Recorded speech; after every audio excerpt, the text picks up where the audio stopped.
Hola, buenas tardes, o mejor dicho ya buenas noches. Soy Manuel Pérez Peña, de Portero y Peña Abogados.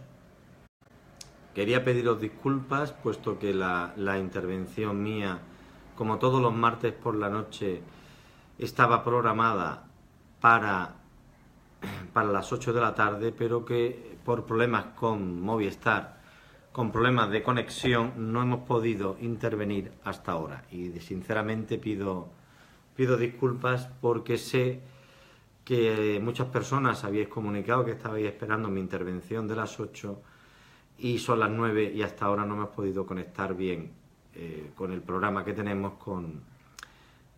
con el Facebook para poder hablaros. Os decía que hoy hablaríamos de la duración de los procedimientos. ¿Cuánto tiempo va a durar el procedimiento judicial? Si yo lo inicio hoy, ¿cuánto va a durar? Y también para aquellas personas que ya empezaron y ya pusieron la demanda de nulidad de la cláusula suelo o del IRPH hace un año o dos, ¿cuánto va a tardar? ¿Y por qué se está tardando tanto en resolver los asuntos de la cláusula suelo y del IRPH? Quería explicaros que gran culpa de eso la tiene el gobierno. Y como siempre digo, no se trata ni de hablar de política ni de criticar a los políticos. Yo simplemente voy a contar la verdad. Y la verdad es que si ya estaban saturados los juzgados mercantiles, que son más, por ejemplo en Sevilla son 4, al juzgado se le ocurrió, al gobierno se le ocurrió trasladarlo a los juzgados de primera instancia, porque son muchos más los juzgados de primera instancia que los de mercantil. Y efectivamente hay muchos más juzgados de primera instancia en todas las provincias, en todas las cabezas de partidos de provincia. Bueno, pues cuando eso estaba empezando a funcionar, en parte las quejas se producen por los propios jueces porque dice que se les satura los juzgados. Pero realmente hay detrás de ese argumento y de esa excusa la queja de la banca, seguro, sin duda ninguna, porque los procedimientos en primera instancia comenzaban a ir muy rápidos, mucho más rápido que los procedimientos que se llevaban en el mercantil. Y de pronto, en julio de 17, en julio de este año, al gobierno se le ocurre crear un juzgado por capital de provincia, que va a llevar todo el tema de cláusula suelo. Vamos, al juez que le toca llevar ese juzgado, lo hunden, y lo hunden en la miseria. Es un juzgado que va a llevar 10 o 20 veces más la carga de cualquier juzgado. Es más, no solamente el juez, a los funcionarios se los carga. No hay manera de trabajar con una carga que puede superar en 10 veces la que lleve cualquier compañero tuyo de otro funcionario. Es más, ya hay juzgados como los de Córdoba que han decidido que se reparta, que no se haga solo en un juzgado especializado. Y es más, está al caer que en breve esto vuelva a que se lleve por todos los juzgados de primera instancia. O bien tendrán que crear muchísimos juzgados de cláusula suelo, que no le interesa ni a la banca ni al gobierno, que es el principal socio de la banca. La banca manda en este país y la banca no quiere que se resuelvan los asuntos de cláusula suelo. Bueno, pero eso es la parte negativa.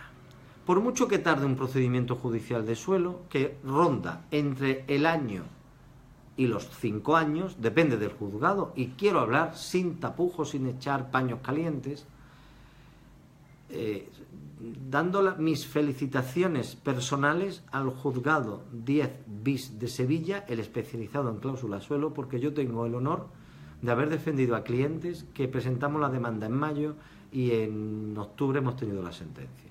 Eso ha sido fabuloso. Y además yo felicité a la jueza personalmente en un juicio, y creo que se puede hacer, y no es ningún peloteo, por la celeridad en la que señalaba la audiencia previa, por la celeridad en la que señalaba los juicios y por la celeridad en la que comunicaba la sentencia. Le dije que estaba asombrado y que felicidades, que enhorabuena.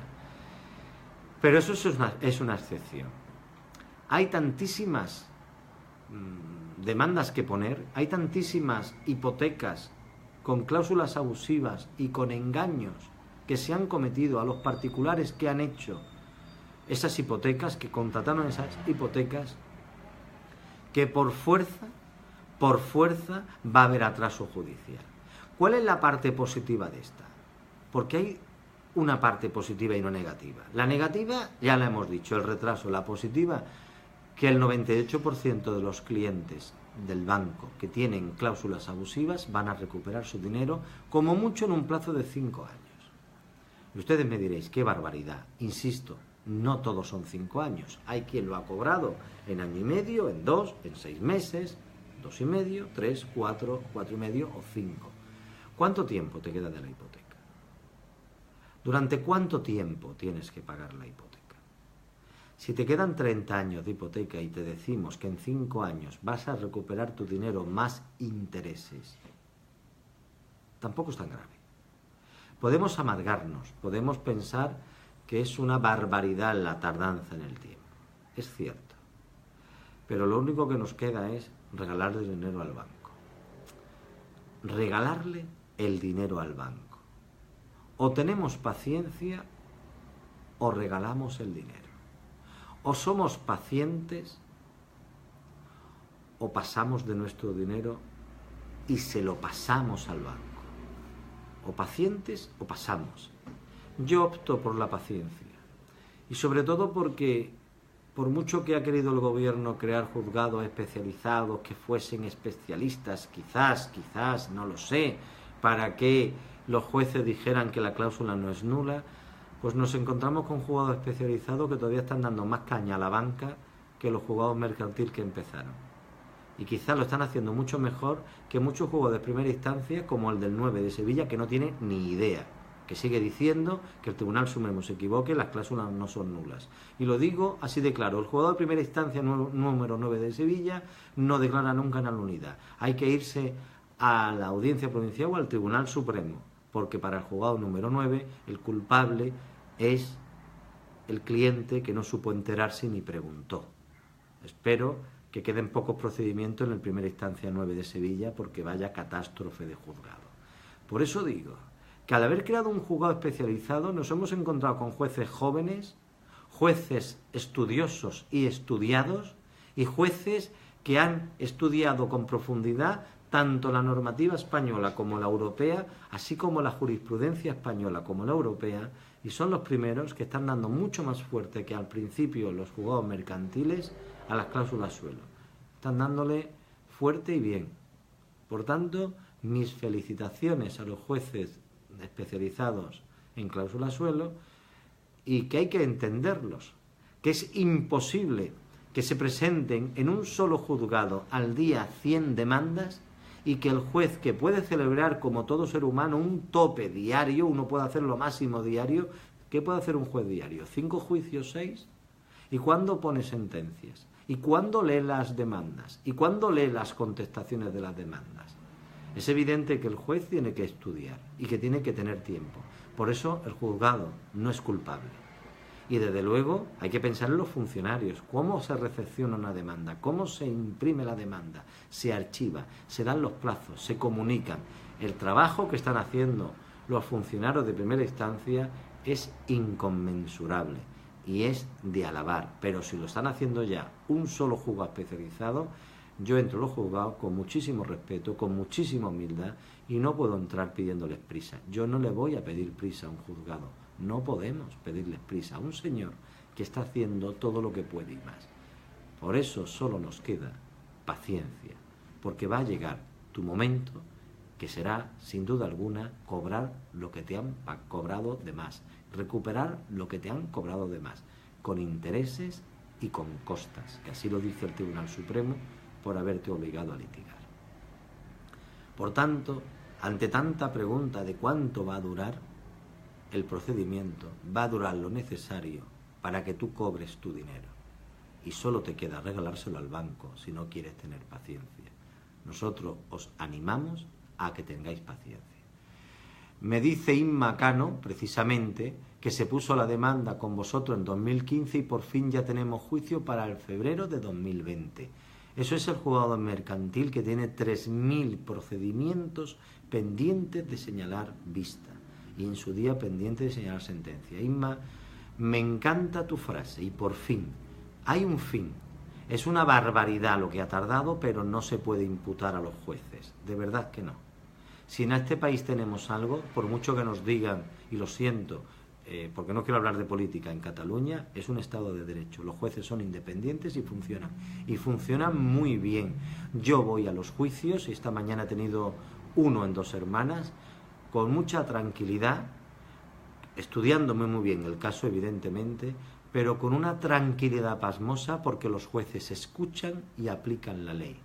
Y estoy convencido que cuando voy a un juicio vamos porque tenemos razón y si la sabemos exponer ganamos. Y ganamos con costas para el banco. Y no voy a hacer la pelota, voy a decir la verdad, los juzgados funcionan, tengan paciencia. Y no quiero cansaros más con este tema, pero sí deciros, insisto, y perdonad la última vez, que si tenéis paciencia y no queréis pasar de vuestro dinero y regalarlo al banco, en 4 o 5 años recuperéis vuestro dinero. Dice Inmaculada, que me sigue escribiendo, tenemos paciencia y gracias por vuestro trabajo. Pues Inma, yo te doy las gracias por tu paciencia porque eres una persona que ha sabido tener paciencia para esperar y en 2017 finales decir por fin en 2020. Pero ahí estaremos en 2020 para dar con mucha más fuerza en tu caso y para decir al juez que 5 años lleva el banco sin cumplir con lo que le mandó el Tribunal Supremo. Deja de cobrar el suelo y devolver lo cobrado de más. Gracias, Inmaculada, Inma. Alejandro León Vicedo nos dice que puso su demanda en 2014 y todavía ni tengo la fecha de vista previa. Si hay algo que estoy teniendo es paciencia. Alejandro, al final de 2014 son las últimas demandas que queda que tramitar el juzgado mercantil. Nosotros estamos preguntando continuamente al mercantil de Sevilla, porque tu asunto es del mercantil de Sevilla, y nos dice el juzgado que tienen 3.000 pendientes de incoar, que por favor, que no lo molestemos preguntando, que la avalancha de demandas fue tal que se colapsó, de ahí que pasar a primera instancia. Y Alejandro, es duro ver que hay procedimientos posteriores planteando en primera instancia que ya están resueltos y el tuyo no. Y si te hablo de la demanda presentada en el 10 bis de Sevilla en mayo de 2017 y resuelto en el mes de octubre, supongo que es sangrante. Si te sirve de consuelo decirte que cobrarás intereses del dinero que te deben y que quizás solo con eso ya tendrás otro buen pellizco tuyo que tendrán que darte, pues evidentemente tendré que agradecerte yo la paciencia. Y lo digo como si yo fuera el culpable, que no lo soy, pero es que tampoco lo son los jueces, ni tampoco lo son los juzgados. Esta sinvergoncería que ha hecho la banca con millones de hipotecas, con cláusulas nulas, obliga a interponer millones de demandas y es imposible que ningún juzgado aligere con millones de procedimientos. En fin, yo voy a concluir sin dejar de pasar por alto que quedan 8 días, solo 8 días, para que el Tribunal Supremo se reúna para deliberar, votar y fallar sobre la nulidad o no del IRPH. Y yo me atrevo a augurar la sentencia. Si no quiere el Tribunal Supremo que se vaya al Tribunal de Justicia para que le enmiende la plana, estoy convencido de que cuando se publique la sentencia, que seguramente será para diciembre, me extrañaría mucho que lo hicieran el día 22 de noviembre, el Tribunal Supremo va a declarar que el IRPH es nulo. Es una cláusula abusiva, partiendo de la base que es una cláusula legal, porque es un tipo más de referencia, va a ser nulo en todas aquellas hipotecas que no se haya demostrado por el banco que explicó al cliente que era más caro el IRPH que el Euribor y que el cliente, a pesar de eso, eligió el IRPH. Es decir, el Tribunal Supremo, estoy convencido, que va a dictar la nulidad si se explica y se aclara y se demuestra que el banco aportó una comparativa entre lo que costaba el IRPH con lo que costaba el Euribor. Una comparativa de cuánto pagaría si tuviese Euribor y cuánto pagaría si tuviera IRPH. Y por supuesto, el Tribunal Supremo tiene que tener en cuenta que desde la creación del Euribor en 1998 siempre ha sido más barato un 30%, hoy en día un 3000% respecto al Euribor. Con esa comparativa, si no existe, el IRPH se tiene que declarar nulo. No porque no sea legal el tipo de referencia, sino porque se ha engañado al cliente. Y no lo dirán así, dirán por falta de transparencia, que es la manera más fácil de decir engañar. Más cursi, más bonita, pero la traducción es engaño.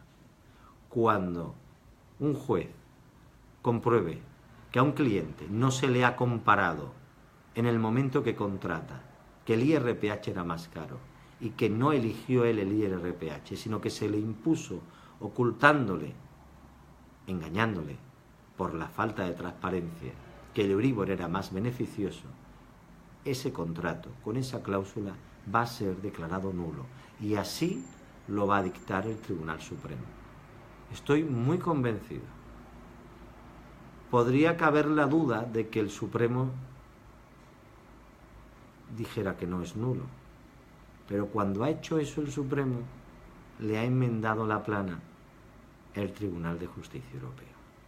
Y como ya he dicho en otras ocasiones, el 26 de enero de 2017, el Tribunal Supremo le mandó un mensaje al Tribunal de Justicia, el Tribunal de Justicia Europeo le mandó un mensaje al Tribunal Supremo. Señores magistrados, tienen la obligación de comparar el tipo de ordinario, el tipo de interés ordinario aplicado en la hipoteca, llamémosle IRPH por ejemplo, con el tipo de interés más usado en esa época. Desde luego, durante toda la primera década del año 2000, el Euribor. Si en la comparativa, para determinar si es abusivo o no, se comprueba que es más perjudicial uno que el otro y se ha elegido ese uno, en ese marco se tendrá que declarar la nulidad del IRPH en esa cláusula. No soy adivino, creo en el Estado de Derecho, creo en la justicia, creo en la independencia del Poder Judicial, creo en la sabiduría de los magistrados del Supremo. Señores magistrados, por ustedes va, y les invito a que sean conscientes de la normativa europea y de la gravedad de la aplicación del IRPH durante toda la década del año 2000 a las familias españolas, por el grave daño que le ha hecho la banca por ocultarles, por engañarles y ofrecerles, imponiéndolo, un índice de referencia que elegía solo el banco más caro, un 30% durante toda la primera década del año 2000, de la década de los 2000, mucho más caro que el Euribor, un 30%. Por eso es nulo. Y sé que ustedes así lo van a determinar. Si no, pues con todos nuestros clientes, sin que ellos nos paguen un euro más, nos veremos ante el Tribunal de Justicia Europeo, al que estaré encantado de ir para explicar esto con mucho más detalle, con mucha más enjundia jurídica que la que ahora puedo hacer para no cansarles. Y como ya llevamos mucho tiempo hablando y no les quiero cansar, gracias por las personas que me siguen escuchando y nos veremos el próximo martes, que recuerdo, a 24 horas, el próximo martes 21 de noviembre, de la sesión en la que el Tribunal Supremo, los magistrados del Tribunal Supremo, van a debatir, van a votar y van a fallar el 22 si el IRPH es nulo o no lo es. Muchas gracias. Se despide de ustedes un martes más Manuel Pérez Peña desde Portero y Peña Abogados. Gracias a todos por escucharnos y por vuestra confianza. Solamente pediros que si queréis contactar con nosotros lo podéis hacer escribiendo a info@clausula.net Y si ya sois clientes y queréis saber cómo está vuestro asunto, por favor, escribirnos a consultas@clausula.net. Os contestará un equipo de profesionales que miran con detalle y con mimo todos los correos y os contestan con la máxima celeridad posible y en menos de 24 horas. Si no fuera así, por mensaje privado informadnos, porque normalmente yo soy quien ve casi todos los mensajes privados y contesto personalmente a casi todos. Y digo casi todos porque a todos sería imposible, pero a la gran mayoría sí contesto yo. Quedo esperando vuestro contacto y os atenderemos con sumo gusto. Muchas gracias y buenas noches.